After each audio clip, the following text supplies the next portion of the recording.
ఓం నమ శివాయ. ఆచరణ గ్రామంలో వేయించేస్తున్న శ్రీ రామేశ్వర దేవస్థానం స్వయంభూగా వెలిసి తరతరాలుగా కీర్తిచెందిన దేవాలయం అండి. శ్రీ స్వామివారి కళ్యాణ మహోత్సవాలు 24/2 నుండి 28 సాయంత్రం వరకు 5 రోజులు అతి వైభవం జరుగును. శ్రీ స్వామివారి కళ్యాణం 24 తెల్లవారుజాము 4 గంటలకు శ్రీ స్వామివారికి అమ్మవారికి కళ్యాణ మహోత్సవం శాస్త్రీయంగా జరుగుతుందండి.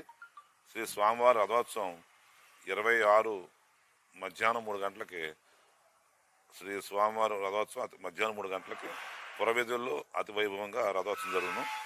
శ్రీ స్వామివారి కళ్యాణానికి సంబంధించిన బారికేట్లు, సలువు పందుళ్ళు, పిల్లలకి భక్తులకి వాటర్ ప్యాకెట్లు, మంచినీళ్ళు సదుపాయాలు, అలాగే వెనక మన మరుగుదొడ్లు, ఇంకా అన్ని సదుపాయాలు ఏర్పాటు జరిగింది. పోలీసు వారి సహకారంతో పోలీసు వారు ఏర్పాటు చేయడం జరిగింది. అలాగే హెల్త్ క్యాంపులు కూడా 4 క్యాంపులు ఏర్పాటు చేయడం జరిగింది. ల్యాబొరేటరీలు కూడా మాకు ఒక 8 ఉన్నాయి. ఇంకొక 8 ల్యాబొరేటరీలు కూడా మేము ప్రొవైడ్ చేయడం జరిగింది. శ్రీ స్వామివారి కళ్యాణానికి సుమారు శివరాత్రి రోజుని 20,000 నుంచి 25,000 దాకా వస్తారు.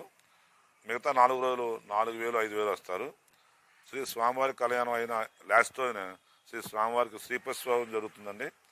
దానికి శ్రీపతిస్వామి 6,000 మంది పుణ్యస్త్రీలు వచ్చి స్వామివారిని దర్శించుకుని తీర్థప్రసాదాలు తీసుకుని 6,000కు కుంకుమ బరులు వాళ్ళకి ఇవ్వడం జరుగుతుందండి. ఈ కుంకుమ బరులు ఇవ్వడం అనేది ఇక్కడ మంచి ఆనవాయితీగా ఉంటుంది. స్వామివారిని దర్శనం చేసుకుని కుంకుమని తీసుకుని ప్రతి పుణ్యస్త్రీ కూడా ఆ వేళ స్వామివారిని దర్శనం చేసుకుని కుంకుమ బరులు తీసుకెళ్ళడం జరుగుతుందండి.